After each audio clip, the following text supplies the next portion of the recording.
कि चेहरे पर, सर सुनिएगा, कि चेहरे पर मुस्कान सजा कर रखना तुम, बस चेहरे पर मुस्कान सजा कर रखना तुम, बस इतनी पहचान बना कर रखना तुम, देश देश हमारा रहे सुरक्षित यूं करना, दिल में हिंदुस्तान बसा कर। बहुत और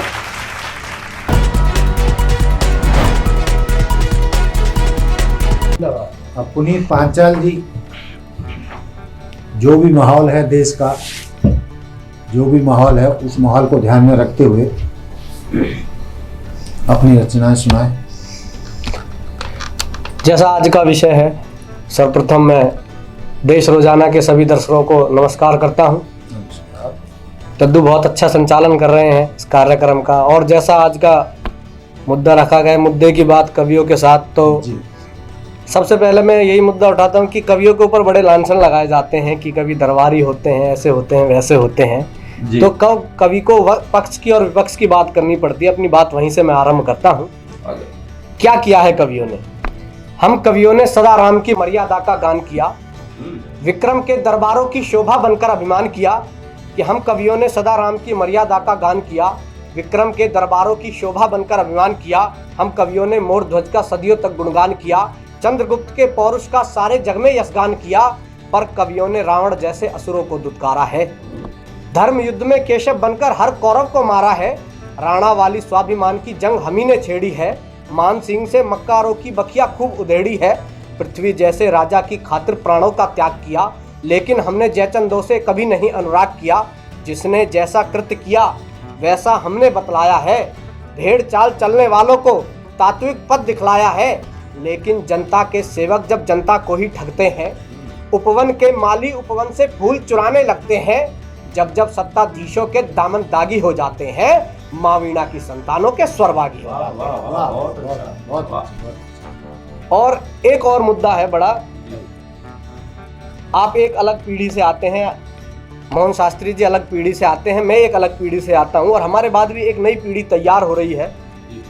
और हर पीढ़ी को ये संशय रहता है कि हमारे आने वाली पीढ़ी क्या करेगी हमारे बाद। हमको ऐसा लगता है कि हम ही सब कुछ है, आने वाली पीढ़ी शायद कमजोर पड़ जाएगी। तब मैं उस जो वर्तमान में छात्र वर्ग है, छात्र वर्ग तब ये वीडियो जाएगी, ये प्रोग्राम जा रहा है, तब मैं उनको एक कविता संदेश के रूप में देना चाहता हूँ। उनकी तरफ से रखता हूँ कि छात्र कौन है, वर्तमान में जो बच्चे हैं वो क्या हैं। मात्र अनर्गल शोर नहीं हूँ, भारत की पहचान हूँ मैं। मात्र अनर्गल शोर नहीं हूँ, भारत की पहचान हूँ मैं। जो शिखरों का दंभ तोड़ दे, साहस का प्रतिमान हूँ मैं। और कौन हूँ? अष्टावक्र महाज्ञानी हूँ, नचिकेता संवाद हूँ मैं। मैं तारों में ध्रुव तारा हूँ, मैं तारों में ध्रुव तारा हूँ, भक्तों में प्रहलाद हूँ मैं। नटवर नागर रास रचैया गिरधर कान्हा श्याम हूँ मैं। शस्त्र विद्या में निपुण धनुधर दशरथ नंदन राम हूँ मैं। सूर्य निगलने वाला वो निर्भीक बाल हनुमान हूँ मैं। वेद पुराणों में पारंगत शंकराचार्य महान हूँ मैं। अजीत जुझार जोरावर व फतेह सिंह सरदार हूँ मैं। मणिकर्णिका मर्दानी की रणचंडी तलवार हूँ मैं। वर्तमान हूँ मैं भारत का, मैं ही भारत का कल हूँ। मेरे धर्म परायण पुरखों का मैं ही अर्जित फल हूँ। जाओ जाकर कह दो जग से, बालक मात्र नहीं हूँ मैं भविष्य का कुलदीपक हूँ, केवल छात्र नहीं हूँ। मैं भविष्य का कुलदीपक हूँ, केवल छात्र नहीं हूँ मैं। और मेरा मन है एक गीत पढ़ने का। वर्तमान में जो है क्या परिस्थितियां हैं, राम राज्य की हम लोग बात करते हैं, तो तब एक गीत मेरे मन में आता है कि हम लोग कहां से कहां तक की यात्रा करके आए और कहां तक पहुंचे हैं। एक गीत आपके बीच में रखता हूं, अंतर्द्वंद का गीत है। नित्य नव रावण मिल जाता है, नित्य नव रावण मिल जाता है, मानव के उद्गार को दूजे राम नहीं दे पाए, लेकिन हम संसार को दूजे राम नहीं दे पाए, लेकिन हम संसार को। और देखिएगा क्या हो रहा है वर्तमान में कि रिश्तों का मान कोई, कितनी बदली है परिस्थितियां। रिश्तों का मान कोई रखता नहीं है आज, वचनों का मान कहो कैसे रख पाएगा, वाह वाह। कि रिश्तों का मान कोई रखता नहीं है आज। वचनों का मान कहो कैसे रख पाएगा, साथ साथ रहे भाई तो भी निभती नहीं है। दूर रह कर कोई प्रीति क्या निभाएगा, साथ साथ रहे भाई तो भी निभती नहीं है। दूर रह कर कोई प्रीति क्या निभाएगा, तो इंच इंच भूमि है तुम्हारे काट डालते हैं, चार पग भूमि है तुम्हारे काट डालते हैं। चरणों में अब कौन संपदा बिछाएगा, और माता पिता को ही घर से निकाल देते पुत्र।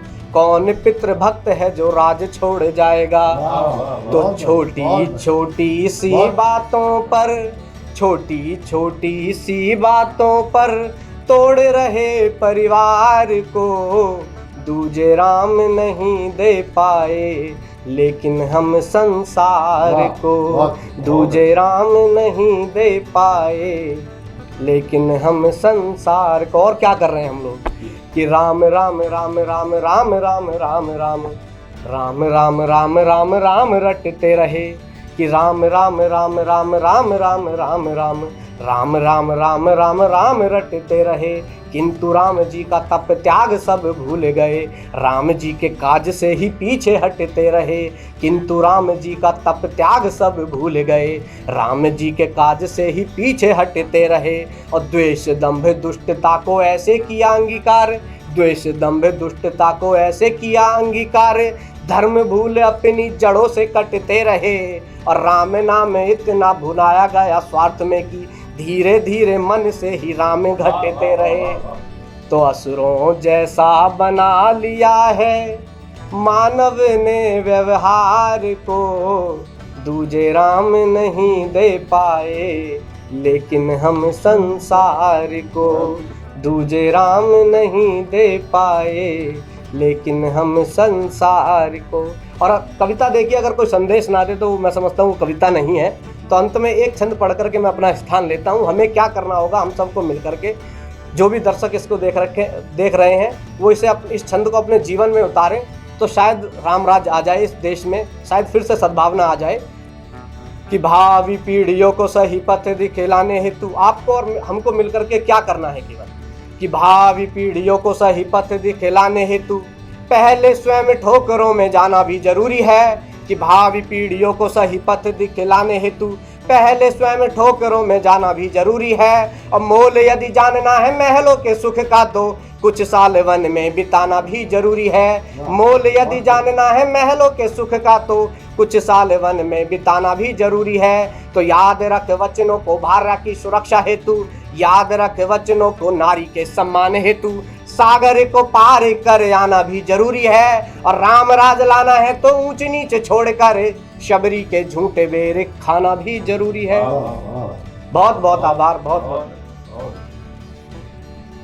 तो ये थे हमारे पुनीत पांचाल जी, जो वीर रस की आपको सुनाए, रचनाएं सुनाई, और नई पीढ़ी को भी संदेश दिया कि उन्हें क्या करना चाहिए, और वर्तमान में समाज में क्या चल रहा है, भाई भाई के साथ कैसा बर्ताव कर रहा है। राम राम सब जपते हैं, लेकिन राम के जो चरित्र है उसको कोई नहीं अपनाना चाहता। तो दोस्तों, अब उनके बाद एक बार फिर मैं मोहन शास्त्री जी से आग्रह करूंगा कि अपनी कोई बेहतरीन रचना जी हमारे दर्शकों को सुनाएं।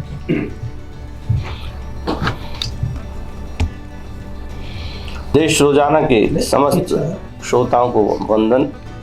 और जैसा कि अभी प्रिय पुनीत पांचाल जी ने कुछ छंद सुनाए, मेरा भी प्रयास है कुछ ऐसे ही देशभक्ति के छंद आपके समक्ष रखूं। कहना ये चाहता हूं कि बात वहीं से शुरू करूंगा कि जवान नौजवान पीढ़ी, उनको हमें भी क्या देना है, हमें सबको मिलकर के प्रयास करना पड़ेगा। कहना ही चाहता हूं कि कैसे थे जवान और कैसी वो जवानियाँ थी, कभी देशभक्तों की कहानी तो सुनाइए। कैसे थे जवान और कैसी वो जवानियाँ थी, कभी देशभक्तों की कहानी तो सुनाइए। राजगुरु सुखदेव बिस्मिल भगत की फांसी वाली जगह वो निशानी तो बताइए। कौन थे आजाद और कैसी वो आजादी थी, बात जरा उनकी रोमानी तो सुनाइए। नई पीढ़ी संस्कार पाएगी, ये आपसे ही देशभक्ति वाले कवि भाव तो जगाइए जी, देशभक्ति वाले कवि भाव तो जगाइए।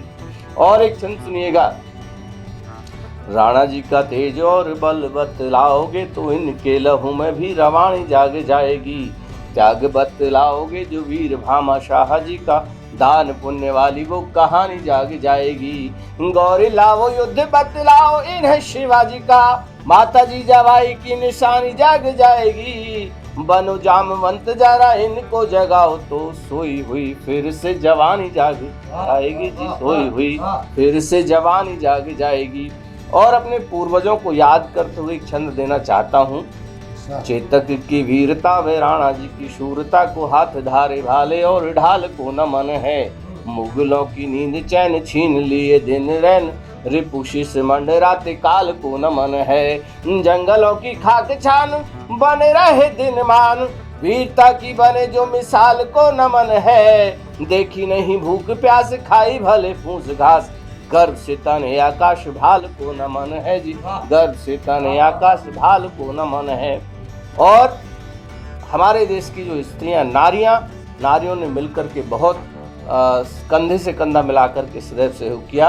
अभी बेटी दिवस गया तो 4 पंक्तियां देकर के एक छंद बोलूँगा कि जरा से पंख खोलो तो यह आकाश छूलेगी, जरा से पंख खोलो तो यह आकाश छूलेगी।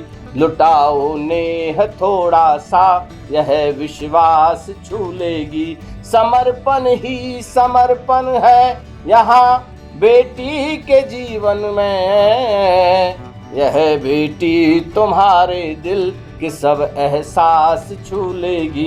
यह बेटी तुम्हारे दिल के सब एहसास छूलेगी। और एक मुक्तक जो मुझे बहुत प्रिय लगता है, मातृशक्ति को नमन करते हुए, मेरी पदचाप को सुनकर मुझे पहचान लेती है, मेरी हर एक मुश्किल को सदा वो जान लेती है।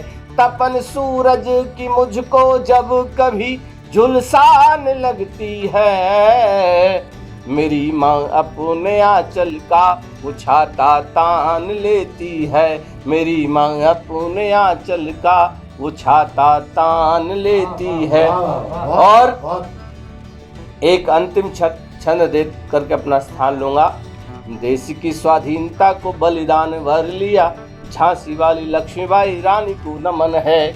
निज सुत वार दिया स्वामी भक्ति के लिए जी, राजस्थान वाली पन्नाधाई को नमन है। जौहर की चिता देख तन मन झूम उठा, पद्मावती रानी की कहानी को नमन है। हर रूप हर रंग शत्रु देख होता दंग, जन कल्याणी माँ भवानी को नमन है जी, जन कल्याणी माँ भवानी को नमन है। आप सभी का बहुत बहुत धन्यवाद। सादर नमस्कार। तो ये मोहन शास्त्री जी थे जिनकी आपने दूसरी बार रचना सुनी। और अंतिम दौर में मैं पुनीत पांचाल जी से उन्हें आग्रह करूंगा कि आप अपनी एक और बढ़िया सी रचना सुनाएं, उसके बाद हम अपने कार्यक्रम का समापन करेंगे। पुनः आप सबका मैं बहुत बहुत आभार करता हूँ। चलिए, मैं कुछ आपने बहुत ओजस्वी सुन लिया है अब तक कार्यक्रम में, मैं चाहता हूँ कि कुछ हास्य की सहज बातों से इस कार्यक्रम का समापन किया जाए। आप सबने शादियों का माहौल देखा होगा। मूलतः जो मध्यम वर्गीय परिवार की जो शादियां होती हैं उसमें किस प्रकार का दृश्य होता है और एक कवि उसको किस प्रकार से देखता है। बहुत सारी घटनाएं घटती रहती हैं। तो बिल्कुल धरातल की बात आपके साथ करता हूँ कि शुभ दिन आया लाडले की शादी है तो लाडले के पिता आज फूल ना समाएंगे। कि शुभ दिन आया अब लाडले की शादी है तो लाडले के पिता आज फूल ना समाएंगे। और मामा जी के बसते हैं प्राण प्रिय भांजे में, इसीलिए वे भी नोटे खुल के उड़ाएंगे। मामा जी के बसते हैं प्राण प्रिय भांजे में, इसीलिए वे तो नोटे खुल के उड़ाएंगे। और पढ़ता निभाना फर्ज अपना पड़ोसियों को, सबने किया है ये कि पढ़ता निभाना फर्ज अपना पड़ोसियों को, इसलिए वे तो बस खाना खाने आएंगे। और फूफा जी के नखरे अलग होते शादियों में, फूफा जी तो बैठ बस मुंह को फुलाएंगे। और देखिएगा क्या क्या जो है काम ही होता सर जी, और देखिएगा क्या क्या काम जो होते हैं वो किसके हिस्से में आते हैं, कौन कौन से मुख्य काम। कि जल पानी की व्यवस्था, गीत और गालियाँ जी, ये अपने जो है उत्तर पूर्व भारत में बहुत चलता है। कि जल पानी की व्यवस्था, गीत और गालियाँ जी, सारे मुख्य काम नारियों के हिस्से आएंगे। जल पानी की व्यवस्था, गीत और गालियाँ जी, सारे मुख्य काम नारियों के हिस्से आएंगे। और बहनों को बस गप्पे मारने हैं बैठ कर, भाई सारे गैस के सिलेंडर उठाएंगे। बहनों को बस गप्पे मारने हैं बैठ कर, भाई सारे गैस के सिलेंडर उठाएंगे। तो जीजा जी का काम सारी रस्में निभाना है, तो जीजा जी का काम सारी रस्में निभाना है, तो मामा जी भी भांजों को शॉपिंग कराएंगे। और फूफा जी के नखरे अलग होते शादियों में, फूफा जी तो बैठ बस मुंह को फुलाएंगे। और देखिएगा अंतिम दृश्य आप देखिएगा कि एक बुजुर्ग वर्ग भी होता है, थोड़ा सा अधेड़ वर्ग भी होता है। वो क्या करता है कि दादाजी तो सारा दिन चाय की भरेंगे घूंट। अपने इधर बहुत होता है गाँव में सर, कि दादाजी तो सारा दिन चाय की भरेंगे घूंट, बार बार बालकों से हुक्का भरवाएंगे। कि दादाजी तो सारा दिन चाय की भरेंगे घूंट, बार बार बालकों से हुक्का भर आएंगे। और ताऊ जी भी घूम घूम घूम घूम घूम घूम, कि ताऊ जी भी घूम घूम हलवाई के समीप, थोड़ा थोड़ा चखने में पेट भरे आएंगे। और मौसा जी का मन हुआ कुछ खाने पीने का, तो ये देखेगा आपको आनंद आएगा कि मौसा जी का मन हुआ कुछ खाने पीने का, तो घर में किसी को बोले खाना मंगवाएंगे। पर फूफा जी के नखरे अलग होते शादियों में, फूफा जी तो बैठ बस मुंह को फुलाएंगे। फूफा जी की शक्ल देख के आपको पता करना पड़ेगा कि उन्हें पानी चाहिए, भोजन चाहिए, या फिर बुआ आकर के ताने मारेंगे। काम ही मुंह फुलाना। तो इसी के साथ मैं अपनी वाणी को विराम देता हूँ। पुनः आप सभी दर्शकों को बहुत बहुत धन्यवाद, आपको भी बहुत बहुत धन्यवाद, देश रोजाना को बहुत बहुत धन्यवाद। जय हिंद। दोस्तों, ये था हमारा साप्ताहिक कार्यक्रम साहित्य मंच, जिसमें आपने आज हमारे मेहमानों में से पुनीत पांचाल जी और मोहन शास्त्री जी की कविताओं का आनंद लिया। और अगले सप्ताह फिर नए मेहमानों के साथ हम आपके सामने पेश होंगे, उनकी रचनाएं सुनवाएंगे। तो देखते रहिएगा देश रोजाना। मिलते हैं फिर अगले कार्यक्रम में। जय हिंद, जय भारत, जय संविधान, नमस्कार। हमारे साथ जुड़े रहने के लिए देखते रहिए देश रोजाना का YouTube चैनल, सब्सक्राइब कीजिए। साथ ही देश रोजाना की खबरें सबसे पहले देखने के लिए प्रेस कीजिए बेल आइकन।